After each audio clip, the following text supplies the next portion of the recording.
Good to be back with you again. So before we started, I get out here a little early and I always wander around, and I found something really cool. So before we get into it all, I couldn't resist showing you this. Those who were on last week may remember the Earth stars I was showing. I found a fresh Earth star, which is just opened. In fact, it's so fresh that it was still connected to the soil. This is a type of mushroom that opens up. It starts as a curled up ball, and then it opens up to lift this sack of spores above the sand. And if you remember, what I told you is if you find a fresh one and you flick it, you can see the spores mist out into the air. I'm gonna try to hold my balancing the camera, my phone up. Okay, so here we go. I'm gonna flick it. Poof. Did you see it? I'll do it again. Poof. Oh, it's so fast. And oof. The reason I think I'm finding these, I've been finding them the last few days, is that even though it's the winter, it's the dry season, we've actually had a little bit of rain lately. And these come out in the rain, and what I'm doing with my finger, this is actually what a rain droplet normally do. Rain droplet hits the top of this and it poofs out. Look at how easily it poofs. Keep my phone from falling on the ground. Here we go. Can you see that? I hope you can. If you can see it, write it in the chat. Oh, there's a good one. It looks like brown smoke. It looks like brown smoke coming out. Yes, I am very excited about it. Riley family's back again from Virginia. Yeah, a little brown puff. You don't want to inhale that. They're spores. So mushrooms don't have seeds. They're not plants. The spore is kind of like a little baby mushroom going out into the world. The other thing that I picked up this morning is this special nut here. Let's see if I can get better lighting on it. Oh, yeah. Lighting is kind of tough, but if you want to take a guess as to what this is, throw it in the chat. I'm in a special place today. I'm at Archbold still, but the place that I'm in is named after this nut that I'm holding right here. And you might already notice that what you're seeing behind me looks a little different than what we normally see on these trips, because it's a lot more closed in. It's not wide open like normal. Oh my gosh, yes, it's a hickory nut. This is from the scrub hickory, which is one of the only trees out here that doesn't keep its leaves in the winter. All the oaks around here look green all year round. They'll shed their leaves real quick and then pop some new ones on. So when you walk around in the scrub, it never looks barren like it can if you were up north. But this is one of the only trees out here that does lose its leaves, so can't show you any with leaves. But where I am right now, and we're going to go into the history of it today, it used to be called the town of Hykora or Hycoria, and we're going to get into all of that in a little bit.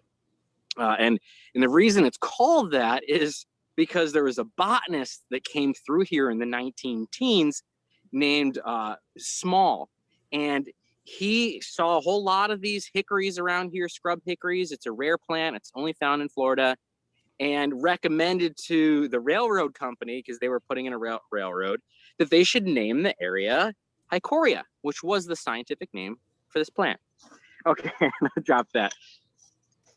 So take a look at what is behind me here. I've already given this away a little bit, that this spot looks like it's got more trees in it than normal, right? Normally things are pretty wide open. And the scrub oaks that I've shown you in the past are only as tall as me, or they're even shorter. But look at this right here. This is a scrub oak behind me, and it's a full-size tree. I'm still out here with all of these scrub oaks, but it feels more like I'm in an oak forest or an oak hammock in Florida. So what is going on here? If you have some ideas, you can type them in the chat. Why would part of the scrub be so different than most of the scrub at Archbold? And what I want to do today, we're going to talk about history, but I also want to just explore in here, because this shady spot with the overgrown trees is like a whole different world. For me, who always gives tours in the same areas and shows people, the same plants that I walk past, every week when I'm giving tours, it feels like I've gone to another planet. I feel like I'm in a totally new place, and I'm just very excited. So I want to show you some things that I would normally not see out on the public nature trail, or even most of our. Okay, I'll give you the answer on what's going on here. It hasn't been burned in a long time. So the scrub is a strange kind of habitat because it needs fire to be maintained. And lightning naturally would have done that for thousands and thousands, or if not over 1 million years. But today, with all the roads and ditches and things like that, fire doesn't always spread very well. And so we do prescribed fires. But this is a spot right here where we haven't done a prescribed fire, I think maybe possibly never. There's some parts of our property that when we started doing fires in the 1970s, we never got to. So it's grown up and created a little, I guess, a micro habitat, you'd call it maybe, where this section here is cooler, it's wetter, it's holding moisture, because check out, instead of just seeing that sand like we normally see, we have all this leaf litter on the ground holding in the moisture, just like if you were going to have a garden near you might put some mulch down. That's what we've got out here just naturally. Ooh, I found another little nut. I don't know what this one is. Another little nut here. So I did find a couple of cool things I want to show you. One is that we have a type of lichen out here that we don't normally see in the scrub. And I'm going to walk you right over to it here.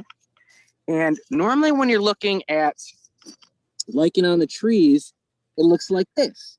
Grayish, greenish maybe. But we're going to go down a little bit. And what do we have here? Pink lichen. Pink lichen you do see in oak hammocks, which are really shady. And so that lets us know that this is a shady spot. So who wants me to flip my lens around and take a close look? I've got my macro lens with me today. Let me get down on the ground here. I love looking at lichen and bark with the macro lens. It is very fun. Okay, let's flip it around and do it. Let's see. Where's my little camera button? Oh yeah. Oh my goodness. Oh my. Look at that. I told you it's like another world in here. Yeah, pink lichen is something I don't see every day. So yeah, it gets me pretty excited too. And lichen itself is an amazing thing, but pink lichen is just so cool looking. So what is lichen? Lichen is part fungus and usually part algae. The fungus provides the body, and the algae does the photosynthesizing, giving it food. When you're up close like this, things that are really small end up looking like whole landscapes, right? Mountains or deserts or Mars or something. I'm going to just go down a little bit. Looks like we've got on the bark some moss. Little moss growing there. Let's go down a little further. Oh, more pink lichen and different kinds of lichen. I don't know the names of the different lichen. We have many different kinds here. All right, I'm going to switch back to my regular lens. Very cool. And what do we have here? What kind of tree is this? Looks like another one of our oak trees out here. All right, I might get a little blurry because I'm going to walk back this way a little bit. Because the other thing I found out here, which I also really don't see hardly ever in the scrub, is this right here. Look at all these mushrooms on this tree. All these mushrooms. And the reason you don't see a lot of mushrooms in the scrub is because there's not a lot of dead wood. There's not a lot of dead wood because of fire. And when you do find dead wood, you almost always have mushrooms on it. because mushrooms are decomposers. What's interesting to me about this one is that this tree is still standing. And at first I thought it was dead. Saw all these mushrooms on it. These branches look pretty dead. I found one branch down here that when I followed it out, actually is still alive. And we've got a myrtle oak here. The other thing I noticed was that none of these mushrooms were below this line. So I'm so curious about this. So it looks like maybe the tree's still alive here, but then the rest of this is all died off. I don't know. Let me get you a little closer here. These are called hairy mushrooms, and you might be able to see the tops of all these little hairs on them. And what do you say? Let's flip it around again. See if we can get a good look at the hairy mushrooms. Coming in on a hairy mushroom. There we go. Yeah, all those little hairs on the top. And I don't know if this tree had been sick or what exactly. Here's the bottom of it. I don't know if the tree had been sick and then the mushroom started attacking it, or if it was already dead and now it started to decompose it. But when I went to read about this hairy mushroom, it said that they can be a parasite on trees. So maybe this actually is what's killing this tree. I don't know. And normally I'm used to mushrooms having the fuzzy parts on the bottom, which is where the spores come out. So I don't know if that's what these are on the top or not. If we have any mushroom people watching this, any mycologists, that's the scientific name for a mushroom expert, mycologist, maybe they can tell us what's the fuzzy part on the top. Is that where the spores are, or is it something totally different? One thing that's interesting is this, this is on an oak, and what I read was that you don't find this type of mushroom on pine trees, and we've got lots of pine trees around here. Some reason I don't like the pine trees. All right, I'm gonna come back over. I told you we'd talk a little bit about the history here, and the reason that this hasn't been burned in a long time is that we're actually in an abandoned sawmill. That's right, an abandoned sawmill from the 1930s that used to be right here. And at some point, it became part of Archbold's property. I don't know when, in the 80s maybe. And so let me show you, when you're wandering around out here, you can find some cool stuff. We have done some little bit of, not real archaeology, but a little bit of coming out here and looking for things. I'll show you one thing that our staff, or it might have been a volunteer, found. Look at this. So what is this? I don't know if it's a teapot or if it's an oil can, but not much has remained from this old sawmill, but you can find concrete and metal and sometimes some bottles out here. So check that out. Pretty cool. I'm gonna set it down there. We had someone named Charlotte Wilson who in the 1990s did a whole big manuscript all about the history of this area, and interviewed people and figured out all kinds of cool stuff. So I used her information and I made a little video. We're gonna pop the video up of showing what's out here and a little bit of the history. So this is about 6 minutes long. And it's all about the Sherman Sawmill. Enjoy.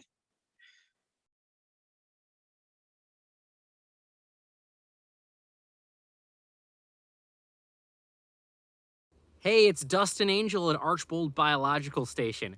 I'm out in the woods today searching for the remains of the Sherman Sawmill, which was once here in a town called Hycoria.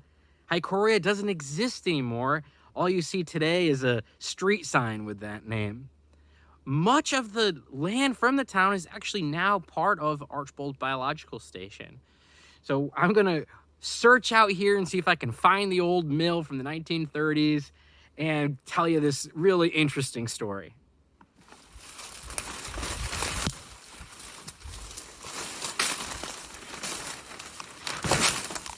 If you had visited here in the early 1900s, you'd have seen just a handful of settlers and Seminoles moving through the area. The settlers called the area Redlands based on the color of the sand dug up by the gopher tortoises. But when the railroad came in the 19 teens, it was renamed Hycoria based on the scrub hickory. Even throughout the 1920s, there weren't that many people living here, but that would soon change.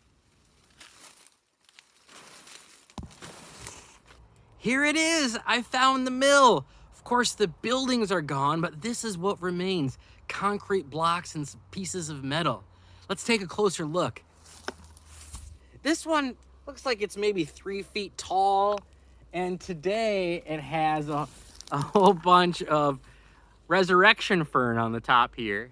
It's winter, it's the dry season right now, so they're kind of curled up, but if it rained out here, these would open and spring back, look like they were springing back to life. When you're walking around out here, you have to really use your eyes to try to spot evidence of the old sawmill. For example, it seems like I'm walking on a little hill right here, but this kind of topography is not natural for this part of Florida. And if you start to take a closer look, you'll realize it is actually a pile of old bricks. Check this out behind me. This is the biggest piece that's left from the old mill. These concrete slabs, the one behind me there is taller than I am. I really wish I knew what the different parts of this went to. In the fall of 1928, the newspaper announced that a sawmill was coming to Hycoria. Just a year later, the town had gone from around 100 people or so to nearly 1,000. We haven't done any extensive archaeological work out here, but one of our volunteers, Bill Parkin, did come out with a GPS, and he's been trying to map out this whole system of concrete foundations. You can see from this map that this really was a town. There's a section of houses for the white families. On the other side of the railroad, houses for the black families. And there were a school for each one of those communities as well.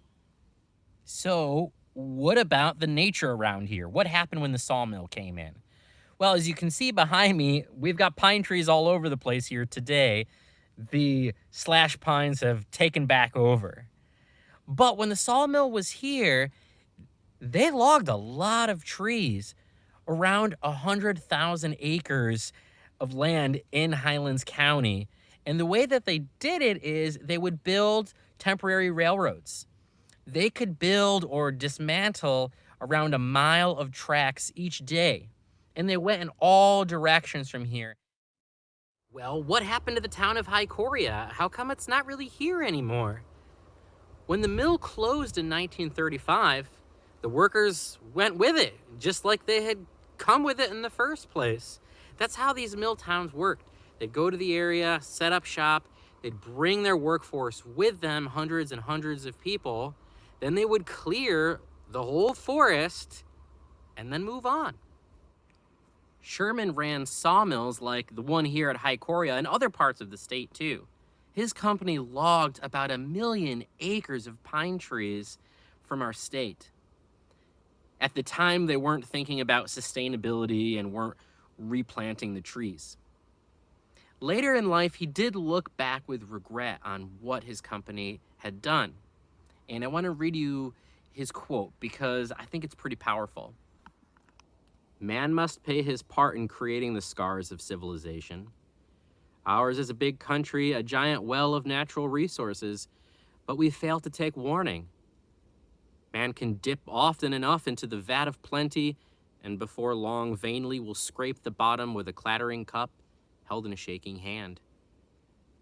I don't pretend that I have not been guilty, I have, and I'm just one of thousands throughout these United States who thought only in terms of the vastness of our country, who marveled at the apparently unlimited supply of natural resources. But we were short-sighted. No man has the moral right to devastate natural resources which might be needed by future generations. Without careful planning, we will soon be bogged down in a morass of our own making."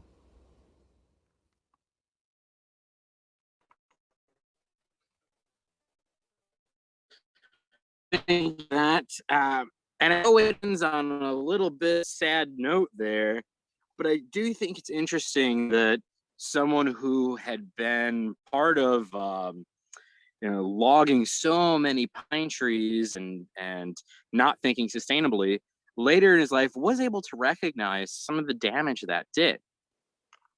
But on a positive side here, I do want to come back to this.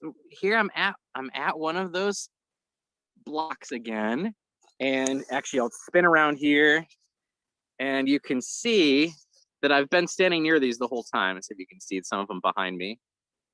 So I've been out here the whole time. I was just hiding the view from you. Remember in the video, I mentioned the resurrection fern. And then in the beginning, I said it has rained out here recently. That's why the earth stars are out. Check out these now. Here's the same resurrection fern in the video. And it was all curled up and dried in the video.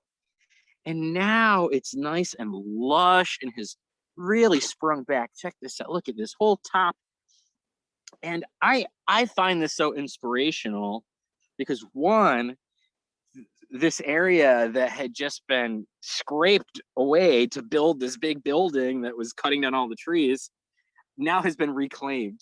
It's been reclaimed. The pine trees have come back. And even this resurrection fern is resurrecting, coming back to life in this area. Now, ferns are really cool. They're a really interesting type of plant. They don't have seeds. And what they do have is spores, similar to the fungus. You might be able to see the bottom of those little orangish red blobs. That is the part that releases the spores. See those little dots there? And we can take a close-up look at this too, so you can get a better idea of what I'm talking about here. So let's flip this around and get up nice and close here. There you go. So ferns don't have flowers, they don't have seeds, they don't have fruits, but they produce spores from these little areas that we're seeing right here. Yeah, pretty cool. Pretty cool there. All right, I'm going to flip back again. Nice. So what else is taking over? What else is out here? Well, the one thing I've noticed looking at the top of these is sometimes I'll find pine cones. I see one over here. I'll find pine cones on top of some of these that have been eaten. So here's a slash pine cone. And a squirrel had come in and was using this one as its dinner table, breakfast table, I guess. Tearing these apart and getting at the little seeds inside, little pine seeds inside of here. And sometimes I'll find little, looks like rabbit poo, or maybe it's deer poo or whatever on some of these, because some of these are really low to the ground too. They're just above the ground. What I want to do, we've got a few minutes left, and I've got to kind of cut through the bush a little bit here, because that if you want to see that really big one, it's right over here. So bear with me if I get a little blurry as I move through here. But that big block I showed in the video, come over to it. Here it is.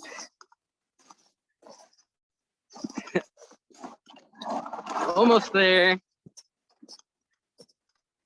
Here it is behind me.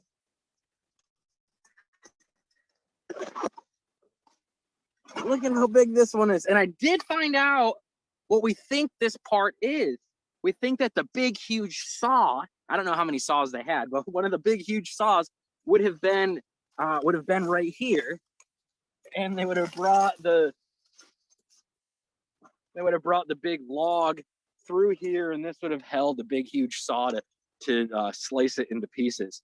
So look how tall this is here. And actually on Saturday when I was out here with my wife looking around, she found a ringneck snake right here, and I was looking for it this morning. I couldn't find it. I'm going to go a little further because I want to show you one more thing. I'd mentioned how overgrown this spot was. But take a look right here. Now it's not overgrown at all. Now we have just a field right here. And here's one of these smaller ones on the ground there. So what is going on? We have parts of this out here. Let me turn so you can see me a little better. We have parts of this out here that are all totally overgrown, and other parts right next to it where, even though it has been, 80 years or so, over 80 years, they haven't come back yet. They're still trying to make a comeback yet. And we don't know. That's a bit of a mystery for us. Could there have been chemicals that leached into the soil here during that time, or some other reason that this was happening? But we do see a lot of plants starting to come back. There's a lot of little gopher apple all over the ground here, and there's some tortoise burrows and some little pine trees. Young pine trees like this one are starting to, it's a little teenage pine tree starting to come back. So eventually this will, grow back and become the way it was naturally had been for so many years. Well, I forgot to tell you in the beginning that we have a special guest today who is another person at Archbold who knows a lot about Hycoria. It's Joe Gentili, and he is our librarian, but he also does a lot of history work for us as well.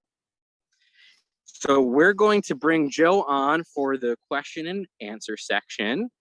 And I think that's about all I wanted to show you here today. So if you need to get off, if you're in a classroom, you got to move on to your next thing, then it's great to have you. Hopefully we'll see you next week. Hasta pronto, amigos. Loved having you. If you can stay for another 10 or 15 minutes, then stick your questions about all this history or about what we're seeing. Stick these questions in the chat or the little Q&A box if you're on Zoom, and Joe and I will do our best to answer them. We also send a survey to everyone who logs on through Zoom, and we send links. So if there's questions that we don't answer, I'll try to find the answer, send them to you in an email. We'll put a survey on there, and that's how you can tell us what you liked or what you want to see us talk about, that kind of stuff. Okay, Joe, are you there? Hi, Dustin. Yes, I am. Hello, everyone. Hey, good morning. So, Joe, can you introduce yourself a little bit and just tell us why are you the man to go to right now to help us figure out all this? Sure, and thank you, Dustin. As Dustin mentioned, my name is Joe Gentili, and I'm the librarian here at Archbold. But unlike a librarian at, say, your local public library or maybe in one of your schools, part of my job here involves working with our archives. So we have materials that were given by the original people who created them from as long ago as almost 90 years. And I oversee those materials. And in the process of caring for them, I take the time to try to read as much as I can so I can learn about the history of Archbold and this area. So I've actually spent a good bit of time researching Hycoria. And Dustin mentioned a manuscript by Charlotte Wilson. I've spent some time trying to supplement that with some other research and given a couple talks about that as well. Oh, the other thing I wanted to say real quick is that I mentioned that the area was abandoned, but not everybody left. There are still a few houses here with some people, maybe, I tried to count 6 or so houses still in Hycoria, and some people still would say, yeah, that this is Hycoria, is how they pronounce it. That's still here. We don't have a post office anymore, and there's not a whole lot, but I do want to mention that for the people who actually live here are thinking, what do you mean, Dustin? Hycoria is still here. We're still here. Okay, do we have any questions? We do have a few questions. Karen wants to know if there's been any local soil testing or core sample testings in that area. To my knowledge, there has not in that Not that I'm aware area. of. Yeah, I haven't heard of us doing anything like that. I know when I was, wondering about why that area was cleared, when I do these shows, it's fun for me because I start talking to the researchers and I pitch them all these questions before Tuesday mornings. And a lot of times they'll say, we don't know about that. We're curious. I wonder if it's this. I wonder if it's this. but there's still so much research that can be done, and we'll never run out of things to try to figure out here. And Dustin, I think that if you can get closer to your MiFi, maybe I think we've lost you a little bit with that connection. I've got it here. I'll move back to where I was. Okay, awesome. Next question, while you're figuring that out, is has anyone done any metal detecting around the sawmill to help figure out what was there?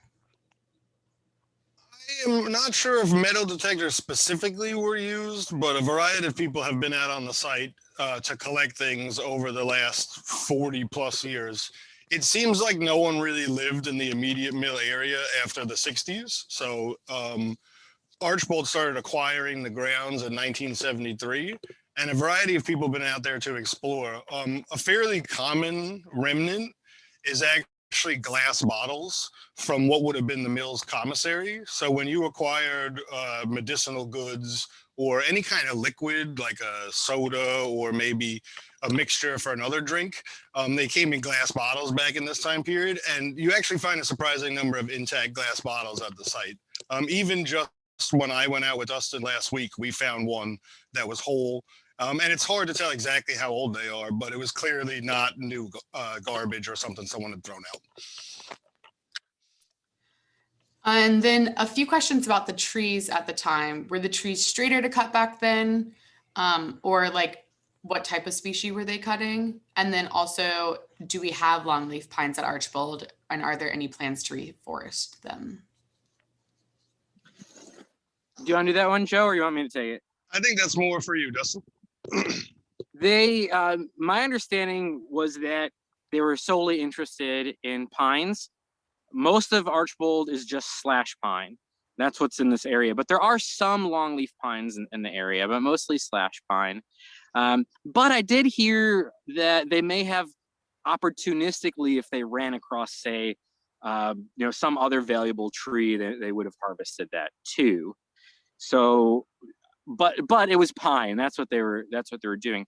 And specifically, what Charlotte found out is that the trees here in this part of Florida, and remember, this is 100,000 acres that they were doing right here, something like 1/6 of the whole county. These were going primarily to South Africa, to diamond mines in South Africa. So that's what they ended up getting used for. The other part of that is reestablishing themselves out here. Well, the good thing about this area is that it's still relatively undisturbed. Even with chopping those down, there's still going to be seeds out there. There's still new pines that are going to come back. It'll just take some time. So it wasn't like they scraped all the 100,000 acres, scraped it all clean and bulldozed it. It was still forest, so it was able to regenerate. What we don't know is what lasting effect it had, because there wasn't an Archbold station, to test all that.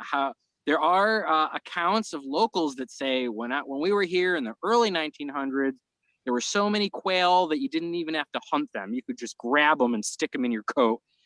There's always food that you could have. The kids that lived here at the sawmill would go out and catch gopher tortoises and sell them to the other workers and make some money off of it.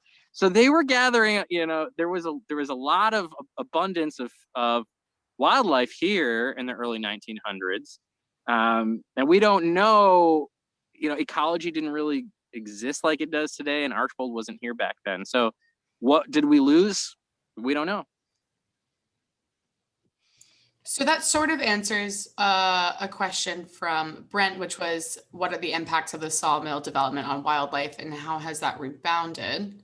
One thing I'll add is that the part of the property that was the Roebling estate, which became Archbold Biological Station, was not logged. So Roebling bought his land in 1929. It was originally a little over 1,000 acres. And that's like where my office is and where our main buildings are. And then over the decades, we've expanded to owning like where I am right now. So that part never had been logged. And so you would have had species that were living their best lives, in that area, and then moving back out. But here's the weird thing. Okay, so out here it was logged, but they had a lot of fire, which is good. And on the original Archbold property, the Roebling estate, they didn't log it, but they thought fire was bad, so they suppressed fire until the mid 1970s. So you've got totally these different stories, and nothing is perfect in either parts of the property. Are there different animals in the taller hickory woods than in the scrub? Oh yeah, it's really feels like a totally different habitat to me, even though some of the trees are the same around here. So for instance, if you start flipping over the dead wood on the ground and that kind of thing, you might find slugs. Like my wife found several slugs when we were here on Saturday. I wanted to do it today, and this morning I flipped over probably 15 different logs and bits of old bricks, and I couldn't find any slugs. There's something called the Florida leatherleaf slug, and I never see slugs in the scrub because they have wet bodies. They need it to be moist.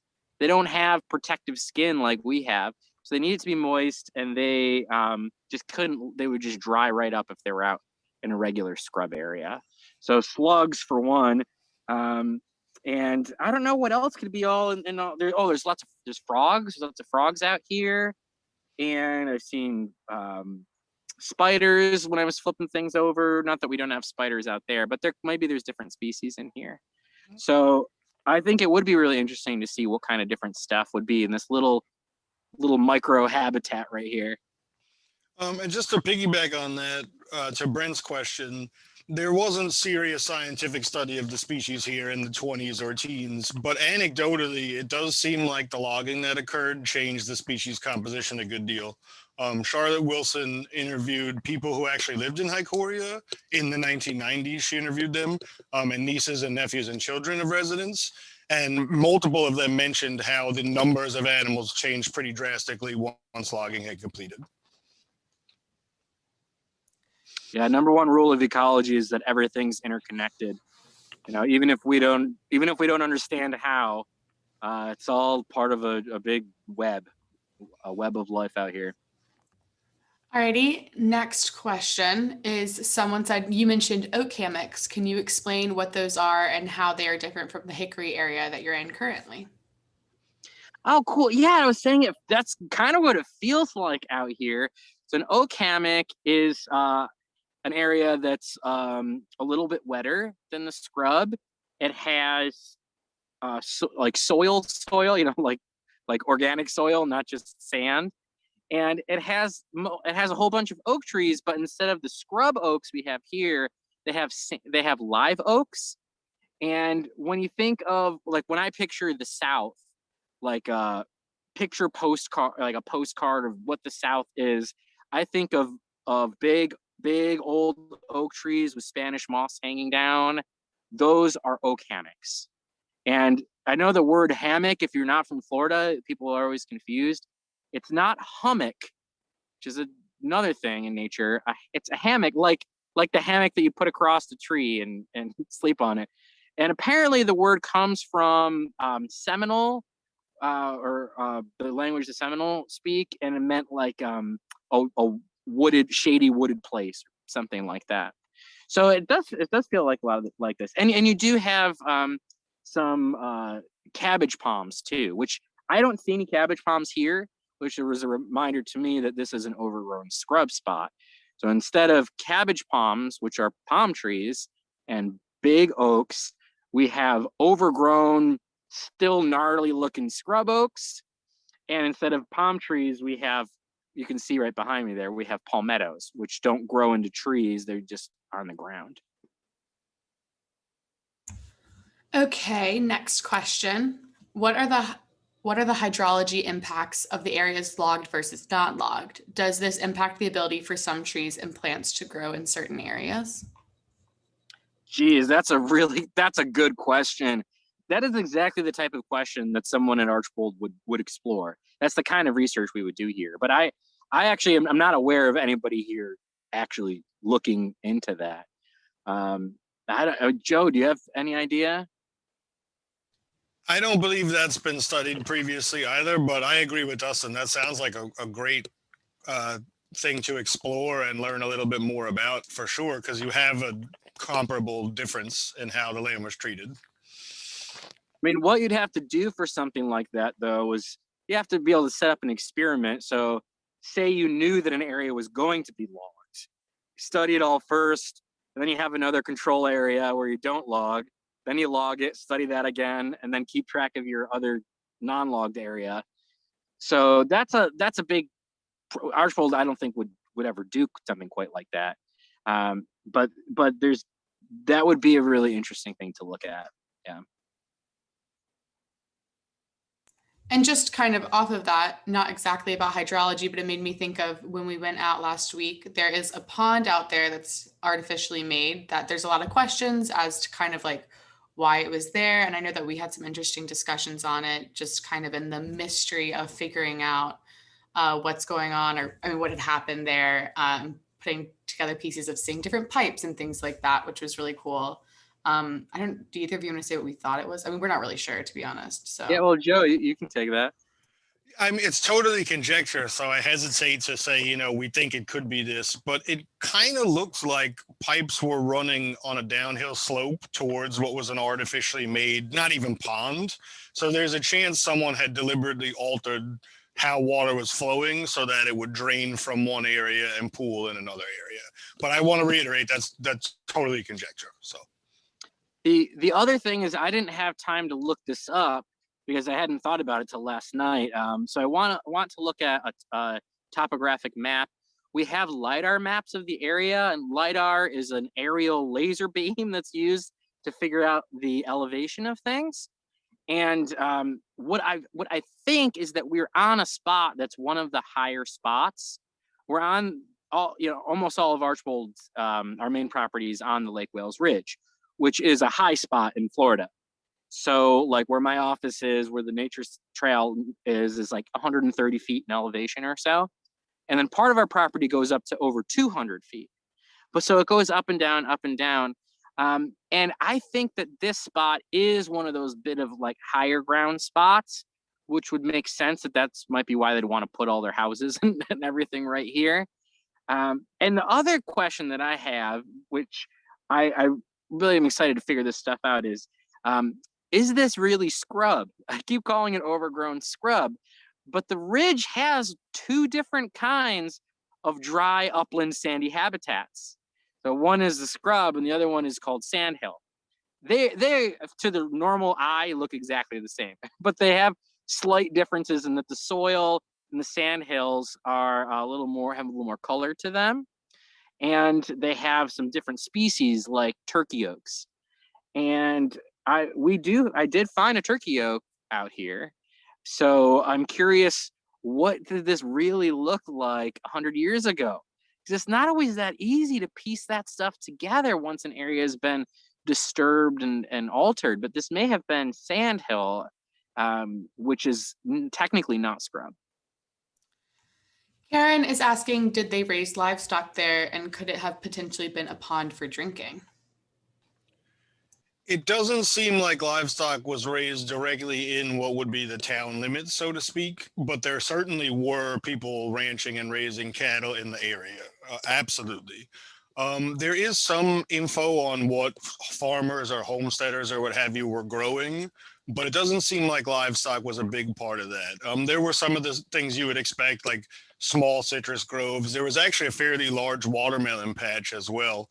And they grew sugarcane because in a pre-industrial sugar economy, you could make your own sweetener and what have you. But it doesn't really seem like in the specific area we're discussing, there would have been much cattle. However, just a few miles in multiple directions, there would have been. Awesome. And then, a few more questions. Is the water table higher up under oak hammocks? Yeah, it should be. Don't quote me on that. I think so because it's wet. I don't know. Joe, do you know that? I do not, unfortunately. So I'm going to have to defer to you, Dustin. They're definitely wetter in there, but that but I wouldn't put that on a homework assignment. Go look it up. We can also research that and send it in our post survey as well. And then also, do managers of Archbold property think it's helpful to have sections of unburned habitat in the landscape? Does it increase diversity? You know, I asked our fire person, Kevin Main, about that a couple of years ago, because there's another big patch that's unburned that's near, kind of near the learning center. If you go on the trail, when we're open to the public, you'll see, like, why is that section over there look like a big forest? And I think there, well, one, keep in mind, Archbold has a whole bunch of people. So when we say Archbold, scientists don't all have the same reasons for why they want to do something. So you've got a whole bunch of different opinions and objectives and scientific questions they're interested in. So one answer is that once an area is unburned, it's difficult to burn it. It's dangerous. It takes a lot of effort, and it can take a couple of years to get it back in shape. So remember, we hadn't burned here. We'd put out fires for decades until the mid 1970s. So for instance, when I first got here 8 years ago, there was a part of our property that was really overgrown. And soon after I was here, they said, you know what, we're going to burn it. We're going to burn it. We're going to get it back to really nice condition. It was a big deal. And it took years. First, they had to go and clear all of those trees out, like with chainsaws, because if you just light a thick forest on fire, it's, you know, going to get out of control. So they had to do that, knock them down, then get the fire in there. And then the fire sprung back up. And so it's not easy to do this kind of thing. And then the other part, when I asked him, was, yeah, it's kind of interesting to have a spot that's not burned, because you could ask questions about it. And I don't know of any specific research that's compared the really long unburned to the, well, we know things like scrub jays and stuff we don't see in the long unburned. So in that, for that reason, those rare species, they don't like the big, tall, overgrown spots. But I think it does offer an opportunity for research. And if there's nobody researching it at one time, it doesn't mean that 10 years from now or 50 years from now, there won't be a researcher who's interested in it. So that's kind of a roundabout answer, but that's kind of how things work on a research station with 20,000 acres. And then the Riley family wants to know, is pink lichen only found in Florida? I don't know. I don't think so, because those you get those oaks all throughout the Southeast. So you could go on iNaturalist. If you don't know iNaturalist, it's a free app. I use it all the time. And type in pink lichen. I think Christmas tree lichen, it's also called. Someone said they saw it called blood lichen. And look up and see where people are seeing it. I can speak from personal experience that I've seen it in the field in southern Louisiana as well. So definitely outside of Florida. And then I have one last question for Joe, which is, given the opportunity to start a new project looking at the history of Hicoria, what would be something that you'd be interested in focusing on? Ooh, that's a great question. So population dynamics are an interesting study in general in history. Why does an area boom and bust, or vice versa, versus another similarly close area? Venus, which some of you who are local might be familiar with, is a town fairly close to where Hicoria was. And Venus never had the same cycle of population changes. So I would like to dig deeper into why some parts of this area could survive. I don't want to say thrive, but never crater like other areas did. For instance, in the 30s, Highlands County's population barely grew at all because of the Great Depression. And most of the towns here either lost people or barely grew, but Venus never really had that happen. And so just in our local area with Lake Placid, Hicoria, and Venus, you have three totally different examples of how a place can grow or stop growing all very close to each other. And I'd like to learn more about what drove those factors. And I can add to that too, that Joe and I are on this other team called the Archbold Cultural History Project, and we're trying to learn more about all of the history of the lands that Archbold sits on, and who lived here, who worked here, who built the railroads, all of that.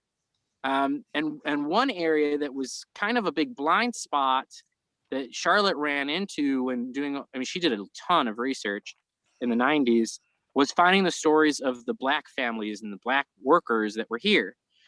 You saw on the map I put up earlier, you could see there, I mean, this is the 1930s, so there's a white section and a Black section, and a white school and a Black school because of segregation.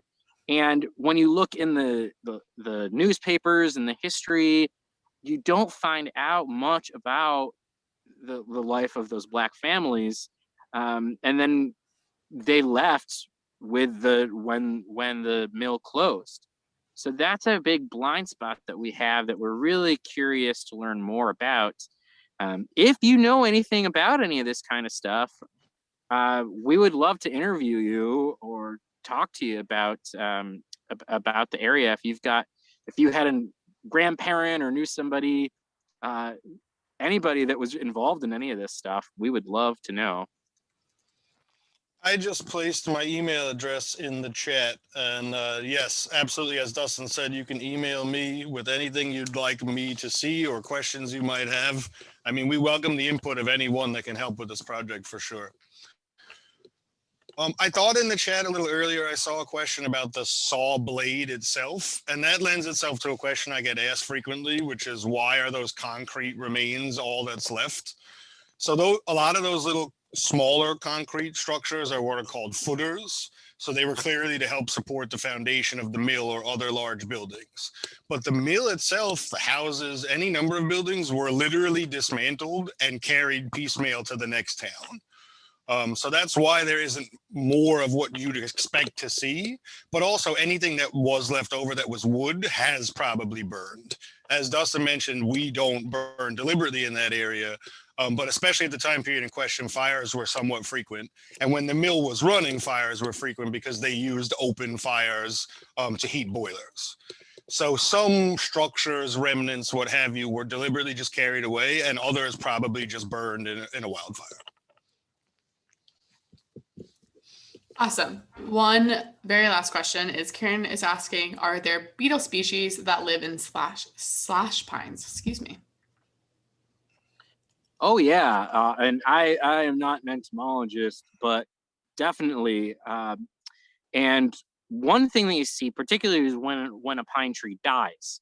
When a pine tree is alive, it has a pretty good defense system.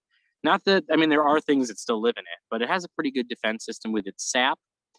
But once a pine tree dies, over the next, coming months, it's like a smorgasbord. It's like a buffet, and all these insects just flock to it. Bark beetles, that's the one that's popping into my mind. They can smell like a dead pine somehow, and they fly in. And if you ever see an old pine tree, because a dead pine tree will stand for 10 years or more, and the bark has fallen off and all of that, you'll see all these little squiggles. It's amazing. It's like somebody did art on it or something. Those are from the pine beetles boring in there and making channels under the bark. So pine beetles are pretty cool. Is also an invasive pine beetle that's a problem, which is we do have here. What the heck is that one called? The ambrosia pine beetle, I think it's called. And that is a problem species, because pine beetles are they're decomposers. That's good. It helps recycle everything. But when you have a species that comes from somewhere else, it can become invasive. It can throw the balance off because it hasn't been part of that system for thousands of years, like all of the other species out